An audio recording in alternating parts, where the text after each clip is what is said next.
Afternoon and welcome, fellow artists, members and friends of Black Opera Alliance, and representatives from the opera community. We're here to discuss the findings from our first Insight Report. My colleagues, Garrett McQueen, Dr. Darrell Akon, and myself, from the Leadership Council of the Black Opera Alliance, and Jim DeGood and Eric Nelson from TRG Arts, a leader in arts analytics. We'll discuss the findings because we are looking at the answers and responses that we got from the US opera companies as we sent them our pledge for racial equity and systemic change in opera. You are welcome to put your questions in the Q&A section at the bottom of your screen. And at the end of this presentation, we will have a time to discuss those in our question and answer session.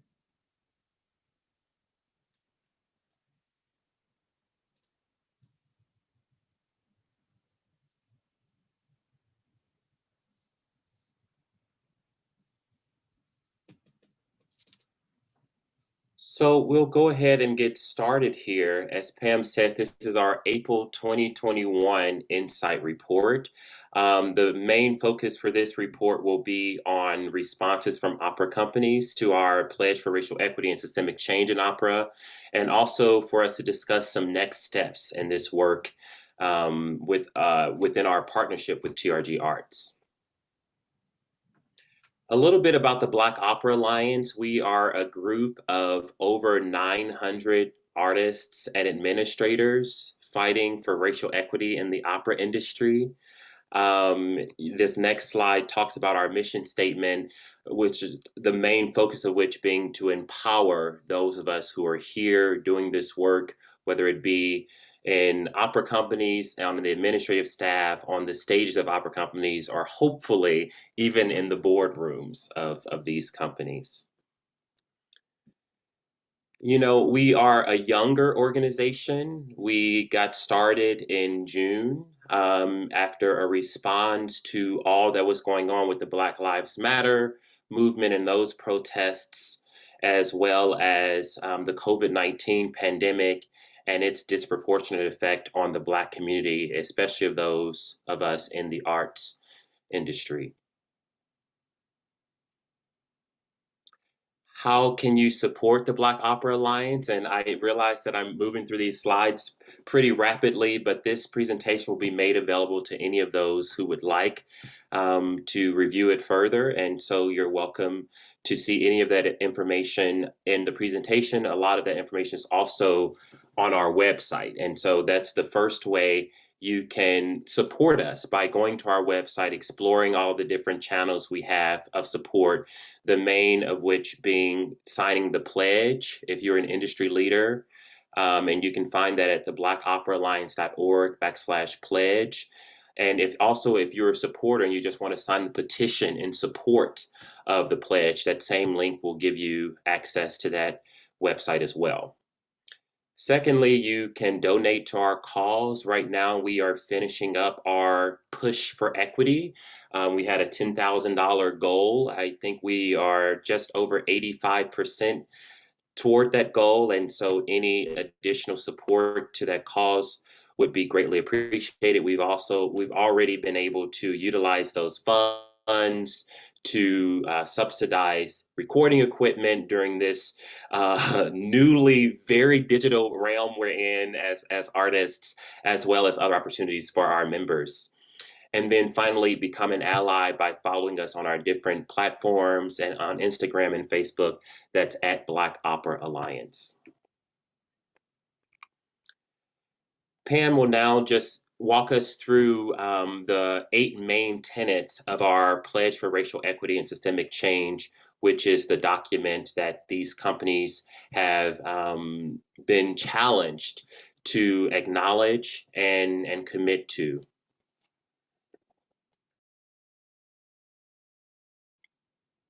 You're muted, Pam.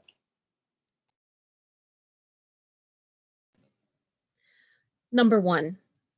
Hire Black artists who reflect, at minimum, the racial demographics of our most diverse communities for both outreach and main stage productions.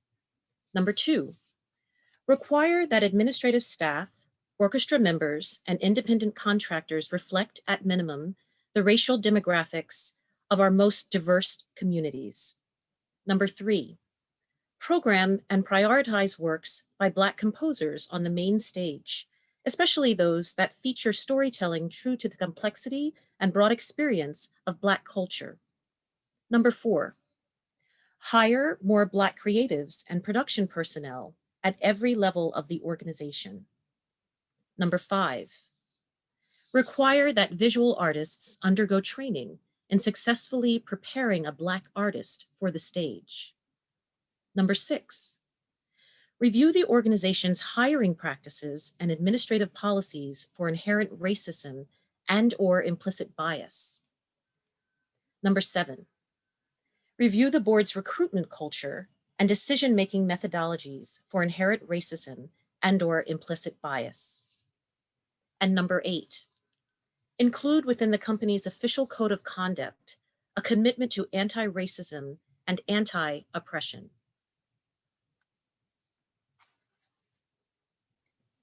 Great. Thank you, Pam. So the next thing I want to talk about is this exciting partnership we have with TRG Arts, which started, I would say, over a year ago now, which is when I met Eric Nelson. He was a presenter at the Opera America Leadership Intensive program. Of which I was a participant, and I just really love not only his presentational style, but also TRG's approach to making change in the arts industry, which is very data driven and a process by which they're able to use the data as a way to not only say what's happening, but also intuit what might happen and push companies in certain directions based on that data, which I think is so important. And as we'll get to later, it's also something that is unemotional, which I think is important when you're dealing with this sort of change that can sometimes be pretty difficult for some, not only in terms of comprehension, but in terms of being able to handle the topics with clear-headedness. And so that's what I love about TRG Arts.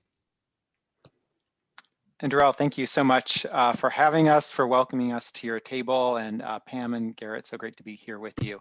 You know, at TRG, we are such firm believers that the time for change is now. And it's not just time, but it's the action that needs to happen. And Darrell, when we met, I was so struck by one of the points you made, which was that efforts, you know, EDI efforts, equity efforts, why they haven't gotten the traction in past efforts you mentioned is because of the lack of data and benchmarking and accountability. And that, you know, spoke to us in such great ways as, you know, we are the data geeks at TRG, but we also know the power of putting the reflection on data, putting data in the spotlight, and helping to use that as a springboard for change.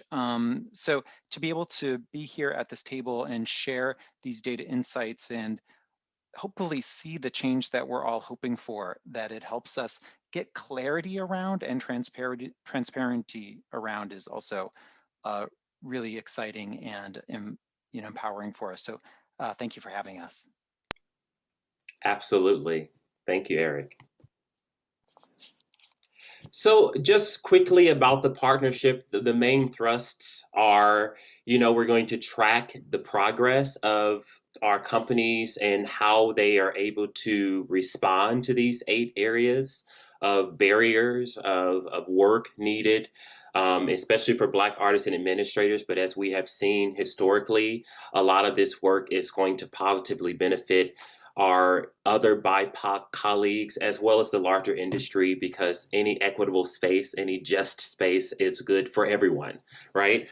As we'll also have these insight reports, there'll be 4 of them quarterly. And so we'll have this one here and then 3 subsequent ones. And all the reports will be accompanied by a webinar, which is what you're experiencing now for our first quarterly report in April. And then, of course, data collection will go into more detail, but that is really going to be the main thrust of our work, getting information about what the industry is doing on aggregate level, and we will get individual data from companies, but pull that into the aggregate and see which trends appear, see which learnings we can discern from several data points, and create, as Eric mentioned, some benchmarks for this industry as we look to effect real and sustainable change in the racial equity and justice space.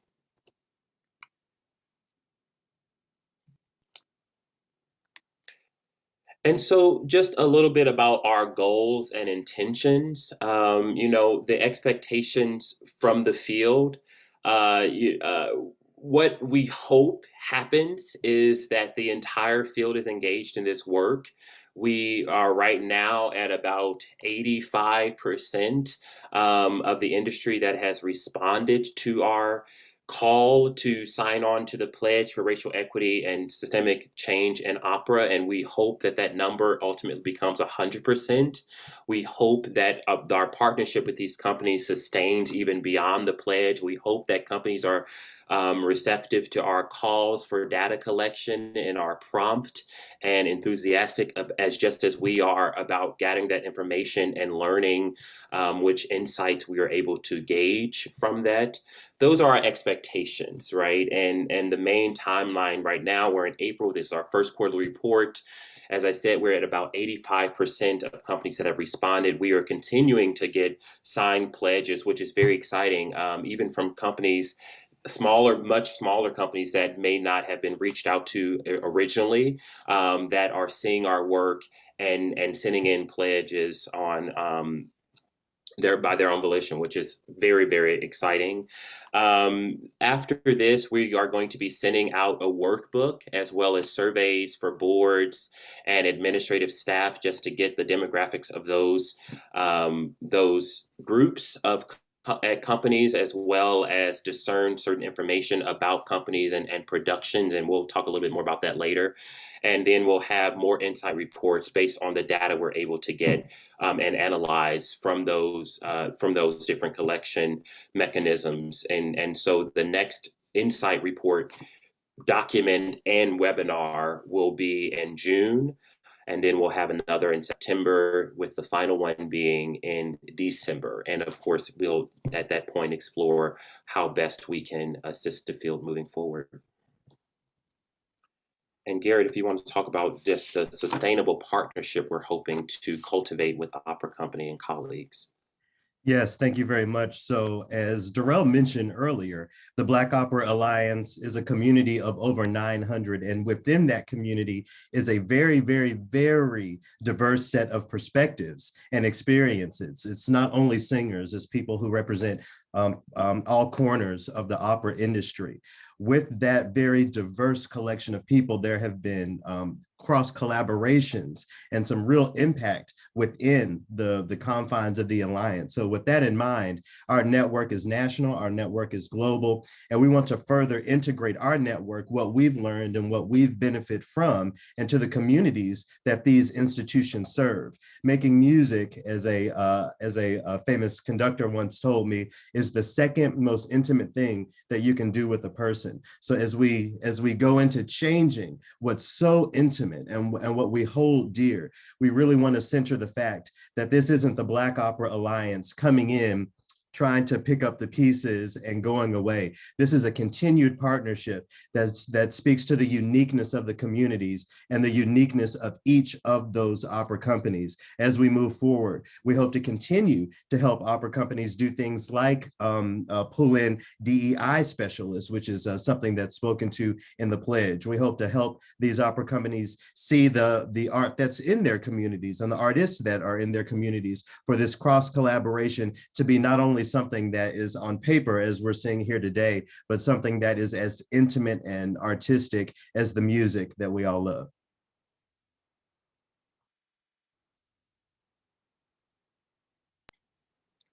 Excellent. Thank you so much, Garrett. And so now let's get to the nitty gritty, as it were.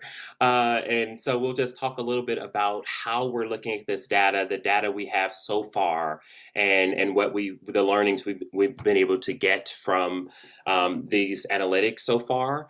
And so the first thing to point out is that this is the concentration of the opera companies that we have. As you can see, we have decided to split up the industry, at least in the United States of America, into 8 regions, geographical regions, being West, Southeast, Plains, Great Lakes, Southwest, Rocky Mountain, New England, and East. And just for any interested parties, that little yellow sliver where the number couldn't fit, those are 3 companies in that particular region. We move forward. And so this is the pledge status. And one thing I will say is this is our data analysis based on March 10th. And so that's already a month ago now. And so we have more companies that have signed on, all of which have been affirmative. And so that's awesome. So this green bar is actually even wider than what you're seeing here. But as of March 10th, we had 44% of the industry that has responded yes, 35% have responded that they are in progress, which means that they have responded to the call, but a lot of them are in conversations with their boards, with their leadership, with their staff. There are certain points that they're trying to reconcile around their particular structures or limitations that they might be experiencing. And so those are ongoing conversations, and we'll talk a little bit more about that category because we have come to learn that this in progress category is not only the most robust, but also the richest in terms of discussion points as we understand what we can glean from the data.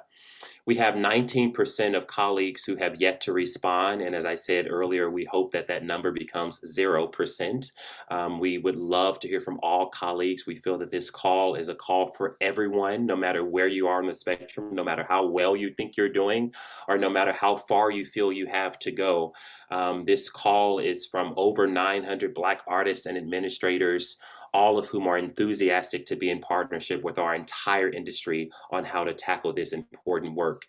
And then we have 1% of colleagues that have said no so far, which we also want to point out we're in conversation with that company as well, and we want to change that no even up into a yes ultimately, and we are willing to do that work to stay in conversation with colleagues as we all traverse the many difficulties and limitations we might experience situationally. Slide. Great. So, these pledge status cards have been in the news here and there because folks have seen them on our Instagram and on our Facebook accounts. And so it's worth pointing out what they mean. Of course, green, as you might imagine, is pretty straightforward. It just means that a company has signed on to the pledge. And we use the terminology, the phrase signed on to the pledge as opposed to sign the pledge, because there's so many different versions of the pledge that we have approved as quote unquote signing on. And one thing I can do here, since I'm in a public space, is to acknowledge that it was Timothy O'Leary who gave us that idea of using that phrase, because Washington National Opera was one of our very first signatories and one of our very first very vocal supporters. And that's the terminology that they helped us land on, which I think is fantastic. We have many different versions of the pledge. There are revisions that have been made to our original document. There are some colleagues who have written letters that kind of trace through, outline each of the 8 tenets. And as long as we feel that the spirit of the document, the spirit of each of these tenets are responded to, and there's some commitment made to addressing those barriers, we approve them, because we understand that there's not one document that's going to fit the needs of every company in the industry. And so we also have yellow cards, which, as I said before, mean in progress, and we have red cards, which mean that the company has said no. And one thing I would say about the no category is that in order for us to publish a red card for a company, it would have to mean that we have been in conversation with that company, that they have declined to sign the pledge, and we have confirmed with them that in fact they are unwilling to sign the pledge at this time. And that's when something becomes a red card. Simply by not responding, that does not necessarily mean that a company gets a red card. But as we're moving forward and as we continue our conversation, we'll all learn that, timing is important. And so a lot of the no responses, as we continue those conversations with those colleagues, those no responses may become red cards, because we will have no choice but to understand the lack of response as an unwillingness to be in conversation with BOA at this time, and would be an unfortunate reality. But we have to move forward with this work and not be stalled by those sorts of situations. Great. And so, there are some notable allies that we want to acknowledge here. Probably our biggest ally and partner in all of this is the Latinx Women in Opera, who have been so supportive over our social media channels. They are a true partner of the Black Opera Alliance, a sister organization. Also, our Latin artists and opera group, Black Women in Opera, of course, our Soloist Coalition colleagues, Soloist Coalition Young Artists. All of these are allies. We have some non-opera industry colleagues who are also in conversation with BOA around partnering, and hundreds of people, thousands of folks have signed on not only to the pledge. We have the 44%, probably closer to 46% of folks who have signed yes on the pledge, but there are even thousands more who have signed our petition in support of this work. And so all of those are allies. And we also have some quotations here from colleagues in the field who are appreciative of the work that we're doing. And so we'll just leave this slide up for a second to have you read through some of those sentiments.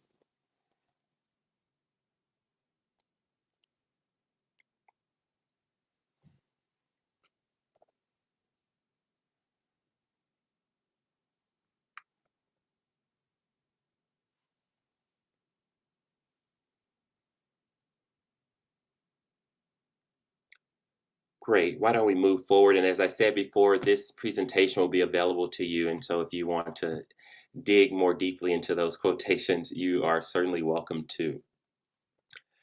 I'm wondering, Garrett or Pam, anyone want to take this slide? Yeah, I'll go ahead and take here. So one of the things that this report, what the data we're collecting is showing us, is that there are variations, as you can see, when it comes to communities, regions in which opera companies are held, and their relationship with the pledge. So on this slide, based on the regions that we laid out earlier, you can see how opera companies in these regions have responded or not to our pledge. So, for example, in the East, on the very bottom there, we have close to 60% yes among opera companies in that region. In the Rocky Mountain region, there aren't any yeses currently, but there is in progress. So if you, as you go across the different lines of this graph, you can see how different regions and the communities that those regions represent interplay with this pledge and what opera companies are doing with it, at least so far. And I think we'll definitely get into some more discussion about that specific here in a bit.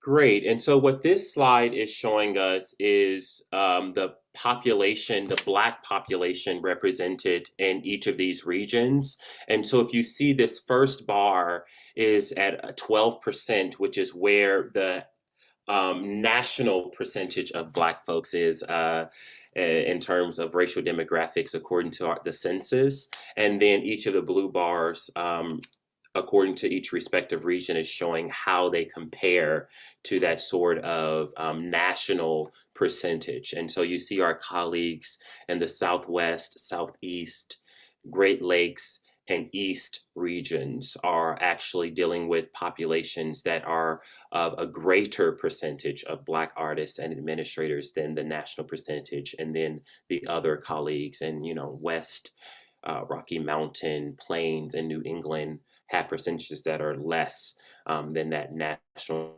percentage. And why we choose to look at those data points will become apparent here in this presentation, and also as we move forward, as is clear in our pledge. One of the key indicators for how one engages with equity has to do with how one represents one's community on stages, on one's leadership staff, administrative staff, boards, all of these spaces. One cannot claim to be truly racially diverse authentically unless there is some representation of the community around that company, around that organization. And so that's one of the standards, one of the metrics that we are using as we engage with racial equity. And so here is a very interesting slide that we have we're still unpacking exactly what we can gauge from these truths out of the data.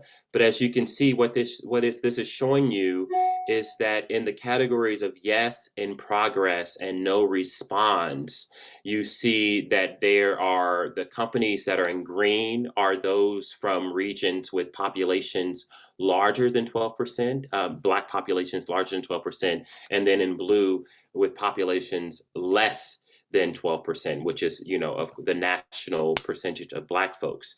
And so what we're finding is that those regions, that those companies and communities that have percentages higher than 12%, we have the most yeses from them, but we also have the most non-responses from those companies.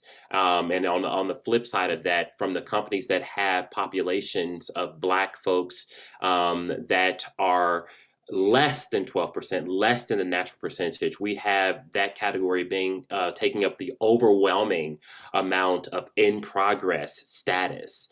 And so there are some questions that come out of that, and we'll discuss those in a little bit more depth in just a few seconds here.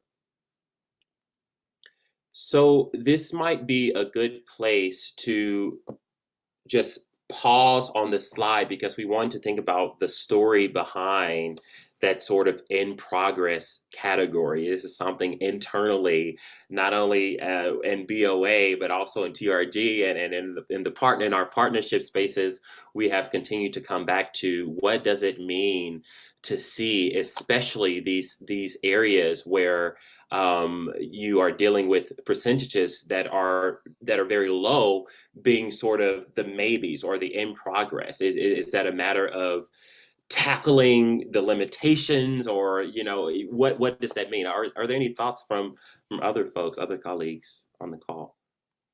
One of the things that I would love to throw out specifically about the in progress status is that this isn't a medium to a good or to a bad. I certainly see it as a great status for an opera company to be in. They see our pledge, they see the things that we're asking for, that we want to see in the field, and they recognize that there are areas in which there is some updating or a little bit of improvement to be made. So if there's anything that I can make clear to everyone watching today, an in progress status is also a good status, because what that means is that people in leadership at that company have recognized some of the weak points and are willing to work with us in order to fix those things moving forward.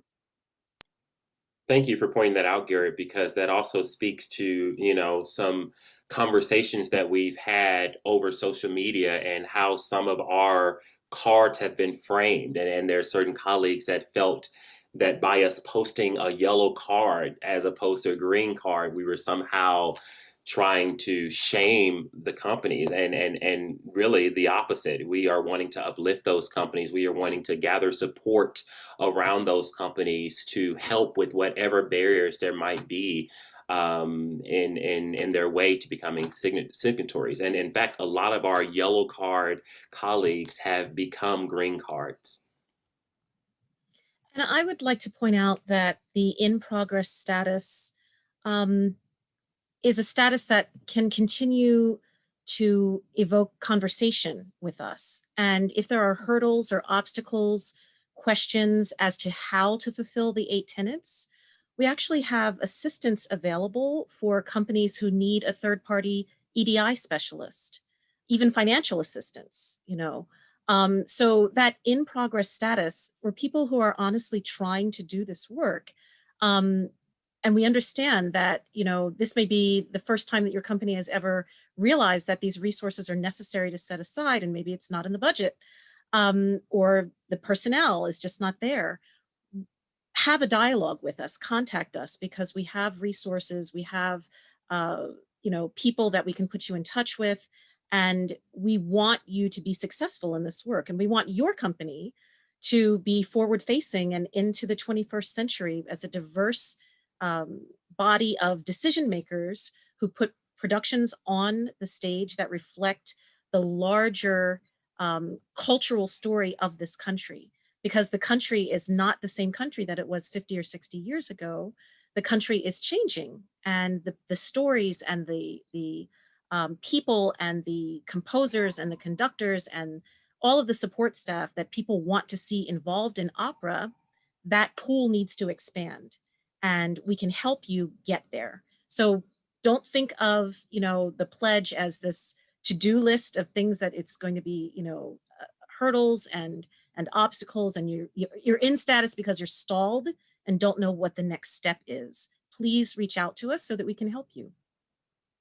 And Pam used a phrase that I would love to underscore: in dialogue. One thing that I think that we should not glaze over is that when it comes to every card, that is the result of conversations. It's not a simple exchange of emails. We've been on Zoom calls like these with many opera companies. And whether it is green, whether it is in process, in progress, or otherwise, it comes from a conversation. I spoke earlier to maintaining those relationships. At the end of the day, that's really what we're trying to maintain. So I want to make sure that folks understand watching that not only are communications concerning these things digital, there are actual conversations that Black Opera Alliance is having with members of leadership that is resulting in these statuses. Indeed, and I was struck by, I've heard it before, but hearing it again, you know, the different versions of the pledge, Darrell, that you spoke about. So, you know, the collaboration that you all are having with the sector to say, you know, we need to get someplace, but we also know that this is about relationships and partnerships. So how do we have a dialogue where we talk about that? And speaking of dialogue, it's, you know, our sector has struggled with this for so long, but there are tools available where organizations, if you're in one of these sectors, or you just wanted to know as an opera company, to find out what the makeup of your community is, racially, demographically, it used to be hard to get, but it is information that is now significantly easier to come by. And as we think about reflecting on our stages and our staffs, what our communities look like, our communities are going to start asking more and more, why don't our companies who, you know, are in my, you know, backyard don't represent or don't look like the folks who I see walking around my neighborhood? So, you know, there are tools to look at. They're easy to come by. They don't have to be expensive. And you can start aligning yourselves about not only getting to know how, as an organization, you can make some of these changes, but also understanding your community and what the makeup of your community looks like to best reflect that. So I know there are tools that we can help with, that we can help BOA connect you with to help demystify some of those data points to understand, you know, truly what the makeup of your community is. One interesting conversation that we had when we were unpacking some of the data was in the no response category, and what no response might mean. And there is a generous spirit amongst the Black Opera Alliance colleagues who are engaging in understanding meaning here. On the one hand, a no response might mean I serve a community that has a high proportion of diverse population. And so the bar for me to represent my population in my work is very high, and that feels unattainable. And because it feels unattainable, I'm not able to take a first step forward because nothing that I do in the short term will look like success. On the other side of the coin, there are communities or companies rather that have not responded, that serve populations that are pretty homogenous and don't reflect a lot of diversity. And for those companies, the bar may seem too low. Like, why might I need to reflect the community that I serve? In fact, I would need to go further. And if I go further in terms of equity, what will that mean for my community? So lots of questions. And I think, Garrett, if I were to pick up what you were describing with the in progress section, really there's an invitation from the Alliance to say, let's not just be concerned about whether the bar is too high or too low. Let's have a conversation about what progress might look like, regardless of whether we can reach a certain threshold. And that also speaks to much of the general nature of the tenets of the pledge. Again, we understand that it's not one size fits all for opera companies any more than it's one size fits all for any musician, you know, any singer, any music director. So in designing the pledge in the way that we have, I think we've done a really great job, as we've said a few times here, of giving opera companies the opportunity to come to the table in a way that fits them and benefits both of us. We've definitely had lots of that when it comes to this pledge. Great. So, you know, and I think the takeaway message to any companies in that no response category is please reach out to us. You know, this is not something that we've put out there that we, you know, if it's convenient that we want you to respond, is like we want everybody to respond. We want to be in conversation with all of our colleagues, even those who feel that, you know, their barriers are mountainous. Let us be in conversation with you about how you might overcome those barriers, overcome those limitations, whether they are regional, whether they are board related, whether they are value system, mission statement related. All of these issues, as Garrett said, we've been on dozens and dozens of calls, and I promise you it is likely that we have dealt with the very issues that you are trying to tackle, and we are looking to be your thought partners, looking to be your action partners in this work. So let's move forward with the presentation. We want to talk a little bit about the next steps of what to expect from Black Opera Alliance and TRG in this partnership. And this is especially for our industry leader colleagues in the field, because what you're going to see is that we'll be sending out in the coming days, actually, the data collection workbook. And so what that's going to look at is it's going to ask some questions around how your company at present is dealing with some of the questions that are outlined in our pledge, whether that deals with, you know, do you have a racial equity consultant? Have you been in conversation with your unions? Those sorts of pretty easily answered questions.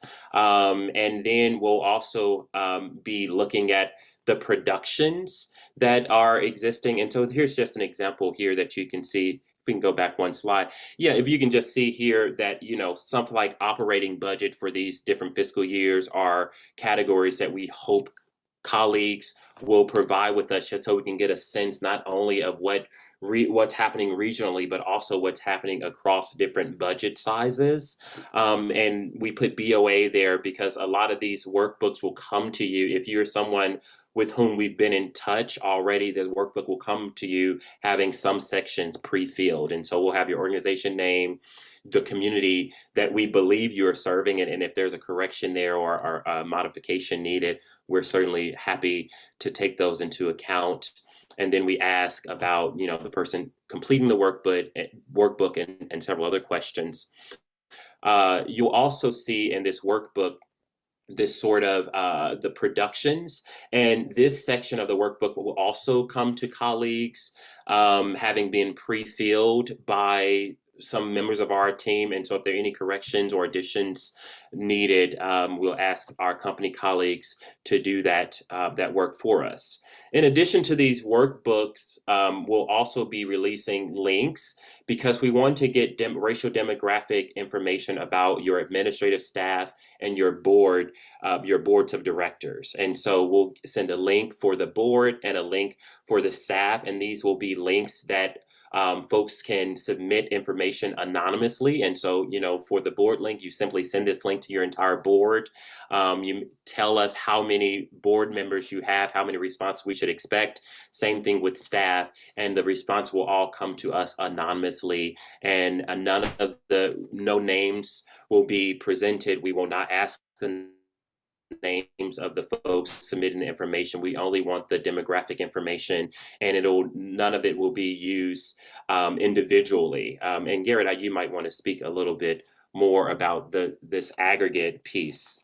Yeah, absolutely. So again, the question in the many conversations that we've had with companies, one of them that's been recurring is the purpose of this data. What's really the meaning? Well, first and foremost, it shows us the challenges unemotionally, as Darrell said earlier. It's one thing to say that Opera Company A doesn't have a diverse staff, or that their productions don't represent their communities. But with this really plain data, we'll be able to have a view of the ecosystem in that data-driven way, so that we can know how we can be of best help and where attention needs to be put.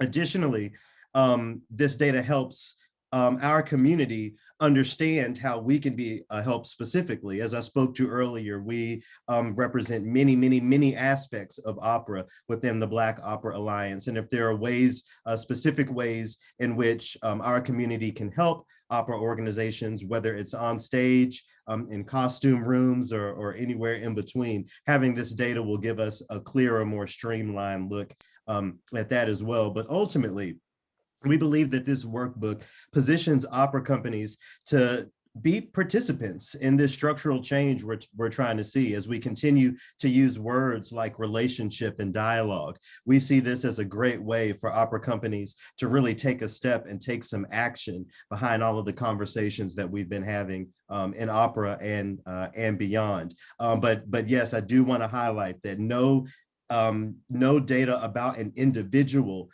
will be used or will be applicable to this data or any presentations of the data. We're only using and publishing what we learn from the aggregate of the data. So we won't have board member name and race. We're only looking at the bigger picture, again, as a means of having a clearer, more streamlined look at what the ecosystem is right now. Great. Thank you, Garrett. Okay, so at this point, we are going to take some questions, and we are kind of reaching a time boundary here, and so we're going to leave the last several minutes for questions. But in case anyone would like to get in touch with us, please jot down this information. Our email is there, info@blackoperaalliance.org. You can visit us on our website, find out much more information about the Alliance, different ways to become involved, how to donate if you so choose. The pledge is also there. And then on social media, we're at Black Opera Alliance on Instagram and Facebook, and Black Opera All on Twitter if that's your jam. We'll be on TikTok at some point soon. I commit to us being on TikTok at some point. I pledge it. Okay, so maybe let's take the slides down and see if we have any questions here in these last several minutes. Let's see. I'll quickly. Please go ahead, Garrett. I'll quickly address one question. So this is from Sue. Do you have any suggestions for incorporating the BOA pledge into union negotiations? So one thing that I would like to point out, I think it's fine to point out publicly, is that even for us, the workbook has been a work in process. One portion of the workbook that existed initially and doesn't now is a section specifically on the orchestra. I mentioned how BOA is a diverse set of people. I'm one of the many instrumentalists involved with the Black Opera Alliance, and understanding that oftentimes orchestras specifically have different sort of union rules and other things that surround productions. You won't see that in the workbook, but I do encourage opera leaders, specifically when it comes to things like union contracts and how that interplays with orchestras and maybe other stagehands, to see what relationships you have with those folks, and just to invite them to take a look at our pledge and see if there are ways that we can incorporate some of those things into union contracts in a way that is legal, of course, but ultimately in a way that benefits folks who are under those sorts of contracts and regulations. I hope that answers your question, Sue. Great. I think that's a fantastic response. And one additional layer I'll add is that their colleagues, coming to mind immediately, our colleagues, Francesca Zambello at the Glimmerglass Festival and Timothy O'Leary at Washington National Opera, who have baked into their pledges, their versions of the pledge, this idea that while, of course, we don't control our unions, we don't control our orchestras, there are myriad opportunities to be in conversation, negotiations with those entities, at which time you can introduce the BOA pledge, as Garrett is alluding to, and talk about the value systems of the company as sort of a starting place of this is what, in addition to the marvelous artistry that we're hoping to cultivate with you all, we also hope to cultivate this marvelous attachment, commitment to racial justice and equity in the field. Let's see, we probably have questions for maybe time for two more questions. How is BOA learning from the EDI initiatives in other performing arts sectors?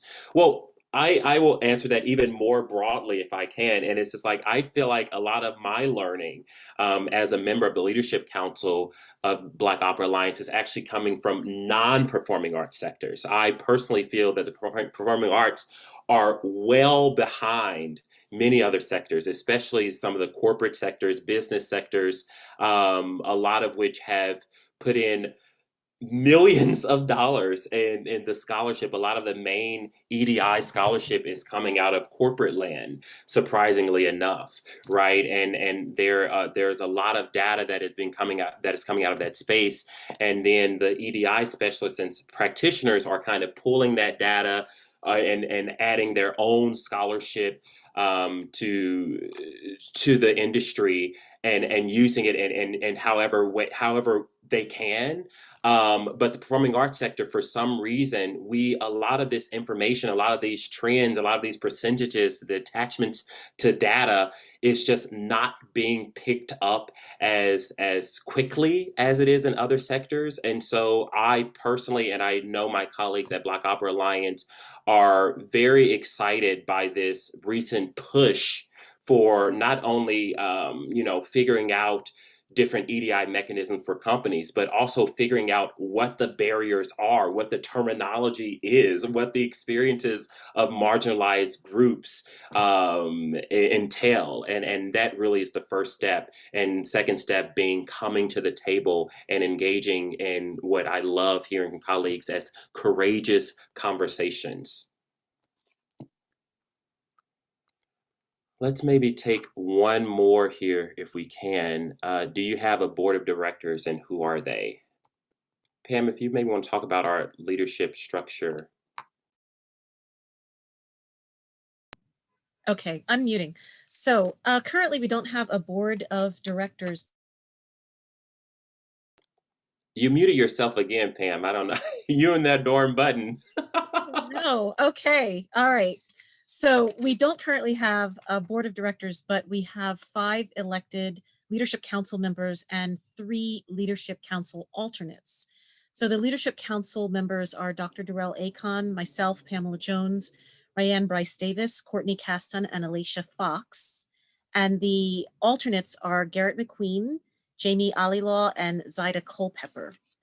It's a very interesting leadership structure because we were trying to get away from traditional hierarchical structures that can exclude people.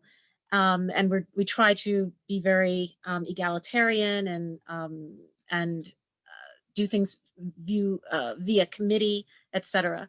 And we're working through the challenges of that. Every leadership structure will have that, but it's been very, very fulfilling to be working on the Leadership Council. I'll quickly tag on to that. In conjunction with the requirements for a 501c3, as far as that conversation is concerned, there certainly is a board of directors. So if the question is, are we meeting of those sorts of requirements? Yes, we are on paper. In practice, we're embracing a leadership structure that is a little more untraditional and one that we think will speak to our community and our needs a little more efficiently. Exactly. And as we've said repeatedly, we don't want to be centered in this work. We have a leadership council because when there are when it is required that someone speaks for the organization, there are many members who feel, who fear reprisals. We're still dealing with that. That is still a part of the culture we're dealing with. And so part of BOA is to empower them through protection, to do this mighty work while also allowing people to be a part of our organization without having to risk losing a contract or risk being seen in a certain light because of the sort of activism they choose to engage in. But hopefully even that will become demystified and less problematic as we move forward. Yeah, please, Gary, go ahead. I would just like to say, I would quickly love to just take one of the hard questions, maybe, if we may, just to feel like we aren't skipping over anything. There was a question in the chat concerning the green, yellow, red sort of structure and how maybe how we're describing it is a little bit more nuanced than it may come across. I think I know that there is intention behind everything that the Black Opera Alliance is doing. So in addition to having those green cards in a structure that we may consider like the whole traffic light thing, go, middle, stop, good, middle, bad, or whatever. There are deeper intentions. I'm so glad that I chose my wardrobe today. I just happen to be wearing this thing of the motherland here. And look, oh my goodness, we have the same colors as in the cards, right? So in centering Blackness and centering the needs of Black people, I would encourage folks to also experiment with centering the Black experience when we're talking about Pan-Africa, when we're talking about Pan-African colors, when we're talking about everything that goes into the visual and into the work of what Black Opera Alliance. We're really trying to encourage folks to really switch gears and try to see things from a different perspective. So I would encourage anyone who feels a little bit uncomfortable with the green, yellow, red structure to consider what it might mean if your perspective on what those mean could change. We have added nuance and definitely report and put forward the nuance of those three colors. I hope that I encourage folks who see that and feel a way to maybe change the perspective slightly and consider the good that we're trying to do and not any sort of shaming or putting on blast. Great. Thank you for that, Garrett. And since I just see a question here that I know I can answer very quickly in terms of transparency of pledges and the revised editions and different versions, all of those will be published ultimately on our website. Each company will have a profile. Once we have more aggregate data for the industry, more learnings that we're able to publish about specifically the demographics, the progress toward different tenets of the pledge. We'll have a whole part of our website devoted to outlining how we are engaging with our colleagues in the industry. And so that is forthcoming. A lot is forthcoming. And that's a really good concluding thought here is that, the pledge is the first step of a magnificent journey that we're hoping to take with colleagues in the field, one that we're hoping to take in community, not as a separatist organization, not as this organization, that is causing folks nervousness or anxiety, but rather a family member to the industry. Just as each of our organizations, each of our companies has something unique and special to add, we feel that in this particular moment in history, in activism and advocacy, we also play a very specific and unique role. And we hope that all of our colleagues, supporters, friends, donors